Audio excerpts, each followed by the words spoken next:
Jules is no stranger to that concept. Pieri is the co-founder and CEO of the Grommet, a product launch platform that curates unique, innovative products and helps them get to market, and has launched products that have gone on to be pretty big hits, like Fitbit, OtterBox, and SodaStream, 3 products I personally have. She was named one of the 10 most powerful women entrepreneur in residence at Harvard Business School. The Grommet is her 3rd startup. She also leads Citizens Commerce, an initiative that encourages consumers to wield their influence by buying products from companies that reflect their values, something we know is very important in today's climate. Pieri credits her Kingswood days for her passion for good design. She has translated that passion and her willingness to take risks into a business that empowers creators, inventors, and entrepreneurs who might otherwise never be able to make their visions a reality. Fellow alumni and friends, I am pleased and proud to introduce our Distinguished Alumna for 2017, Jules Knittel Pieri.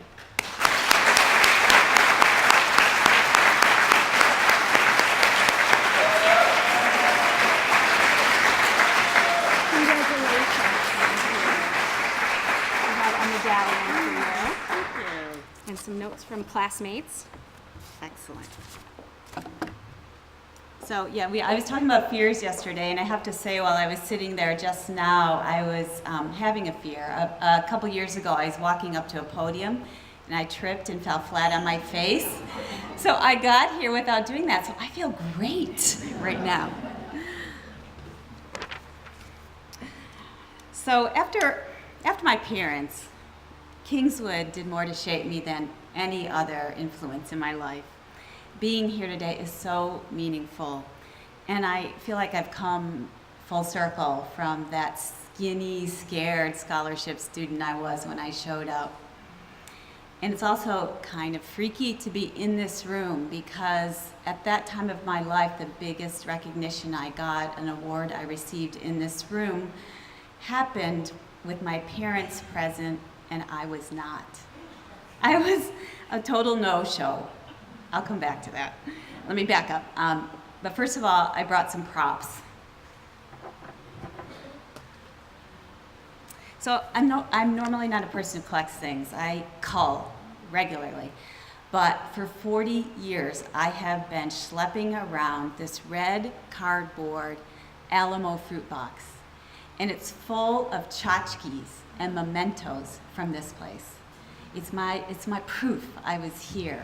And so I haven't opened it in at least 20 years, and I opened it up and took a tour. So I'm going to show you some of those things. I'll start at the beginning. This is a copy of my admission letter. And this is the most remarkable artifact of my life.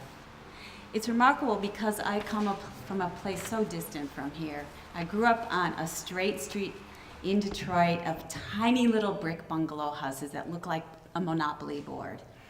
And I came here because a caring teacher told me about Cranbrook. And that very afternoon, I snuck down in the basement of my parents' knotty pine basement, and I sidled up to the phone and I whispered a call into the admission department here. They say 80% of success is showing up. My parents definitely taught me that, but I almost never made it because I did have to finally tell them I applied, and they had to bring me here for the admissions test. And coming here, we didn't come to places like Bloomfield Hills. It was like coming to a foreign country. We got lost.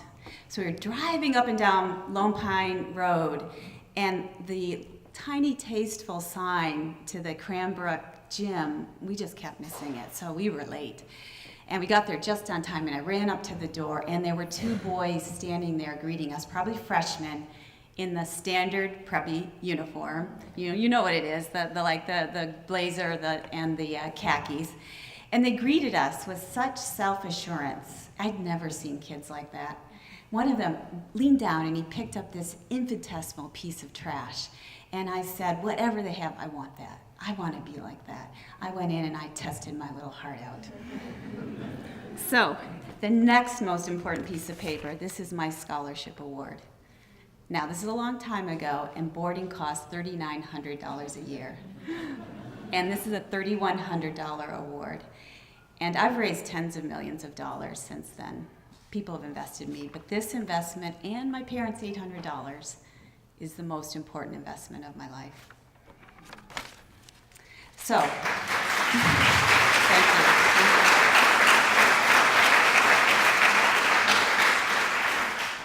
Then I spent the summer staring at this. This is the only artifact I had of the school. And I looked at the pictures of these happy, confident kids, and I would wonder, will I look like her? Will I feel like her? Will I be happy and confident like her? Will I fit in? That was my summer. Then I showed up. It was rough at first, but I just kept showing up. I showed up for everything at this amazing buffet of opportunity. I showed up to try out for the softball team. I got my varsity letter. I earned nothing. I was absolutely the worst player on the team. But I'll tell you, I owned right field. I tried out for everything coming, guys and dolls. I cannot sing to save my life. I lip-synced entirely through this production. I showed up for classes where I had no business showing up. I showed up for Algebra 2, and very quickly, my teacher, Mr. Heavenrich, realized that I'd really never had Algebra 1. And a fellow dorm student got me through it, Jill Martin, and Mr. Heavenrich. The B I got in that class was the most important grade I've ever received. My parents showed up too. My mother showed up many weekends in our green, avocado green, Country Squire fake paneling station wagon to take me home because I had a job as a short order cook back near home. And my dad showed up one day for Father's Visiting Day. And we were standing in the line for lunch just over there, and he looked behind. And my dad was a toolmaker at Livonia Transmission. And he looked behind and he saw that Lee Iacocca was in the line, several people behind us. And oh my God, that was the best day ever to stand in front of that famous president of his company that he was proud of. But back to the event I told you about, another letter. My parents got a letter from William Prescott. It gives me great pleasure to invite you to a special assembly. Julie will be inducted into the Kingswood Chapter of the Cum Laude Society, da-da-da-da-da. We also ask, insofar as it is possible, that you keep this matter a secret so that the awards will be a surprise on the 28th. Oh, they kept the secret. It was a surprise, but here's what was going on. I had senioritis like everyone else, and I had developed a schoolgirl crush on a cute boy in my American literature class. And the assembly here in this room was just after the exam. So my job was to do the exam, get the bus, get back here for the assembly. I'd never missed an assembly. But in the strange workings of my teenage brain, I decided that if I just stretched that exam out a little bit and I missed the bus, this cute boy who was a day student would have to give me a ride. He was a nice kid. I figured he'd do it. So I did it. I stretched out the exam. I missed the bus. I got a ride, but not from him. I missed the award. I came here. Sherry Deskin was leaving the school when I was coming in, and she congratulated me. I had no idea why. But here's the thing. Why am I telling you this story? It's really embarrassing, and it's going to get way more embarrassing right now, because that cute boy was Bob Bichek.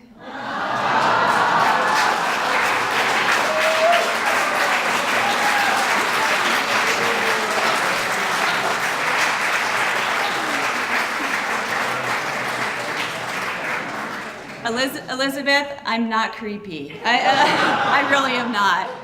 It was just so rich and unexpected for us both to be here sharing this award. I had to suck it up and tell you.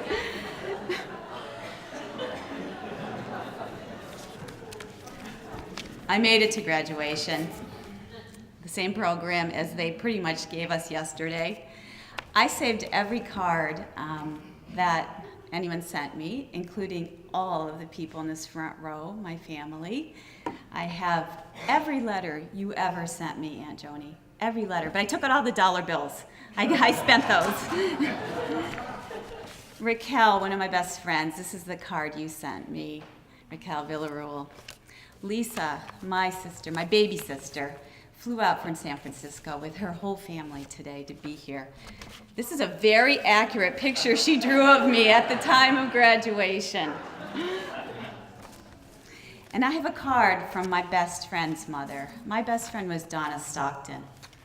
And this is Mrs. Stockton's card. I loved her, and I love Donna. And the reason I'm standing up here is that Donna got the idea that I should be, and she started a campaign. Donna, would you stand up just for a second? I want people to see you.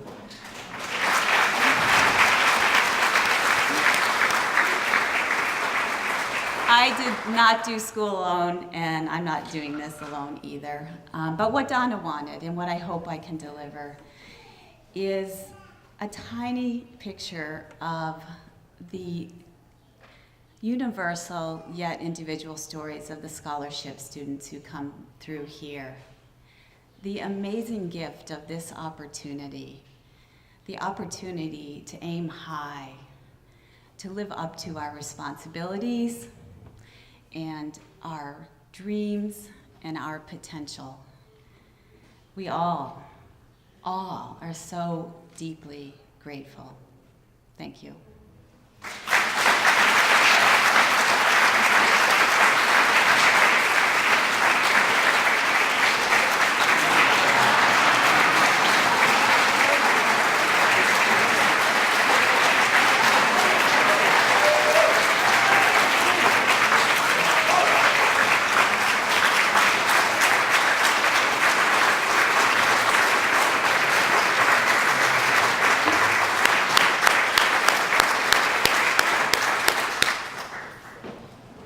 That was one great story.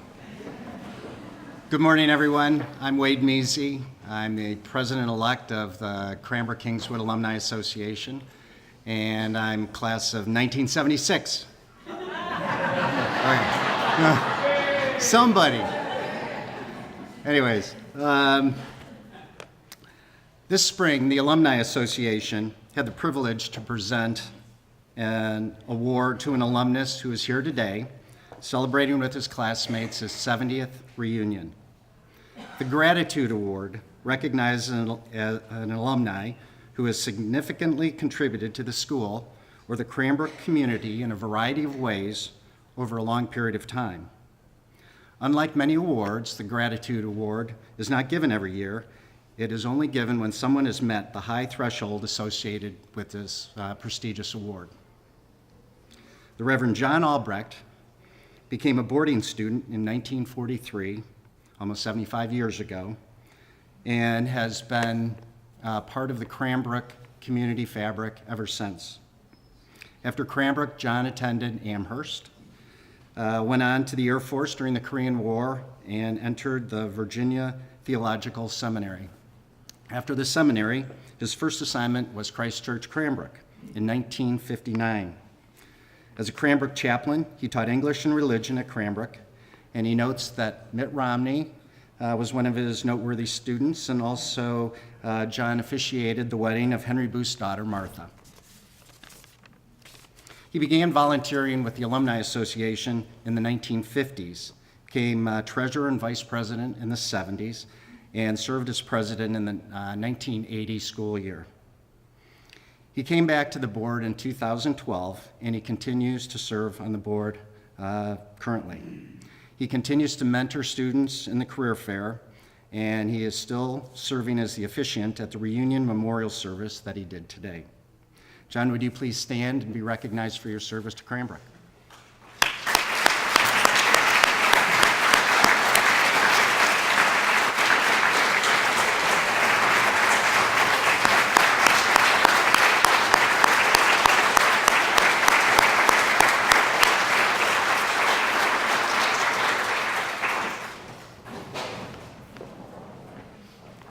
Yesterday, at Cranbrook's boys' graduation, I had the pleasure of listening to this year's Distinguished Alumnus. Bob Beechek, shared many of his memories and experiences at Cranbrook, and also shared what he discovered to be important, and he told his seniors, never stop learning.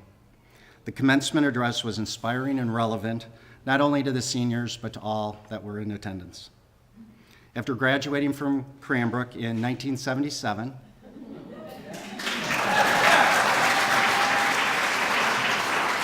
Bob went on to MIT, where he graduated with an engineering degree, and he started as a general manager of a robotics firm. Shortly thereafter, he attended Harvard Business School, where he received his MBA. He started at Bain & Company, a renowned international management consulting firm, as an intern while he was still attending Harvard.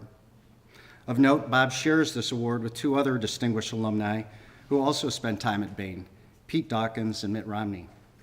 Pretty impressive company. Bob grew to appreciate the camaraderie and culture of Bain, and 30 years later, he is now the worldwide managing director of Bain & Company. Bob was named the top CEO on the career website Glassdoor's 2006 list of top chief executive officers with the absolute highest approval rating from current and former employees. I also went on the Glassdoor website to find out who else was on that list, and behind Bob, in the number 4 spot, was Mark Zuckerberg, and coming in at number 8 was Apple's Tim Cook. Again, pretty impressive company.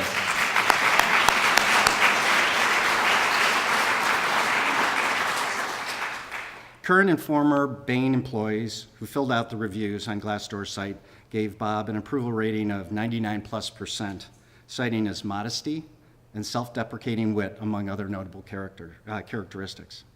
Bob also finds time to support the Bridgespan Group, which is an organization founded by Bain in 2000 to provide services to nonprofit seeking to expand social impact.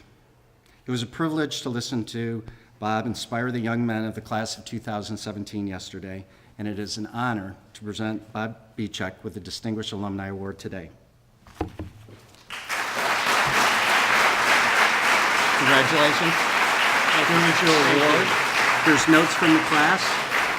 There's water under there. Bob's management style is not to lecture people. It is very interactive. So Bob's going to have a few comments, and then he would like to open it up to questions about anything of interest. But first, I'll trade you. I'll take my speech, and you take yours. I want to see how good you are on your feet. Right. That would have been a good test. Remember that time Bill Clinton did they loaded up the wrong speech in the State of the Union address, so before Congress and the entire television audience, he gave the first 19 minutes of the State of the Union from memory. I'm sure our current president could do that as well. I promised I wasn't going to do any of that. I just begin by thank you, Wade, for that generous introduction, and Lauren, and thanks to the Cranbrook Kingswood Alumni Association. I feel deeply honored, along with Jules, to receive this, to be honored in this way. I had retrospectively about what it feels like 40 years on was pretty special. I offered 3 pieces of advice to the graduates, but mostly I told stories from my time here that I had some slim hope they might relate to. By the looks of the audience, the students were mostly pretty bored, but some of the parents and faculty were a little bit leaning forward and engaged in what I was trying to say. Cranbrook was, I didn't have to make this stuff, Cranbrook was very much, as you were saying, Jules, a formative experience for me. I'm grateful to the teachers with whom I had some kind of a connection for the care that they took with that quiet teenager, with me. And Arliss was very central to that group. I recall, I was telling you yesterday in line that we used to joke about how one day you'd be running this place. Way back then, when you were my U.S. history teacher, we really did. But also people like Frank Norton and Jim Dalton Thompson and Prospero Dagbovie and Richard Heavenrich, as we heard, whose name we heard just a few minutes ago, were among those. But the thing I really talked about, the stories I told actually were not about teachers. In the address, I told stories about other students. because looking back, I was struck by how much I actually had learned from my peers, above all. I wonder if many of you don't feel that same way. And that's what I told stories about. And I'm not going to, don't worry, I'm not going to drag you through through that address. But I'll share just one of those here. And then if people have an appetite for it and it isn't too warm in the room, I don't know, Julie and I thought we'd maybe also just take some questions and make this a little more, as Wade said, a little bit more of a conversation. It feels a little odd to get up here and give speeches to our colleagues, but if people have an appetite for that. But I'll tell one story first. I chose this one in part because it led to some fun conversations afterward with other alumni at the luncheon and so forth, including Wade, who had a particular interpretation of his own experience. So here's one of the stories. Larry Doors, how many people in the class 77 remember? Yeah. And Larry was one of those who really helped to welcome me. He had a kind of marauder's map, if you remember that from Harry Potter, in his head about this campus, even though he hadn't been here all that long either. He not only welcomed me, but in a way, the things we did together, he was teaching me how to use the newfound freedom that we had here at Cranbrook. So I skipped a lot of classes in my first years here, like maybe half of them. And I don't think that's embellishing with the passage of time, because there was just so much to do relative to the school I had been in, and so much that was new. I learned how to handle actually becoming pretty disciplined by the 10th grade. But I think I thrived here because I learned to follow my own curiosity, and in particular, I think, to not do what I was told, thanks in large part from some of those early experiences from Larry Doors that made a big difference to me as the years went by. That was one of the stories that I worked into my talk yesterday. I know each of us has their own library. Arliss, you've got a particularly large library of those, if you will. You sort of have dirt on every one of us, but also a lot of... And reunions have a way of causing us to reflect, pulling more of these stories out of the basements of our memories. As I wrote down some of mine, I relived some of the awkwardness of my teenage years, some of the successes and failures, the friendships, the feeling, that precious and foolish feeling of invulnerability from when you're young, and a kind of intense yearning on just so many dimensions from that age. Pulling up those stories left me feeling that today I may be a little bit wiser, but mostly I'm just older. It left me feeling a little wistful for lost youth, but above all, truly and deeply grateful for the 5 very intense and wonderful years that I had the privilege of enjoying here. Again, thank you all for honoring me and Julie with this award. I feel like, given Jules' comments, that I got 2 awards today, but I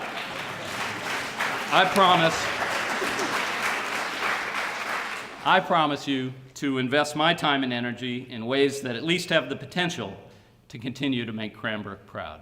Thank you.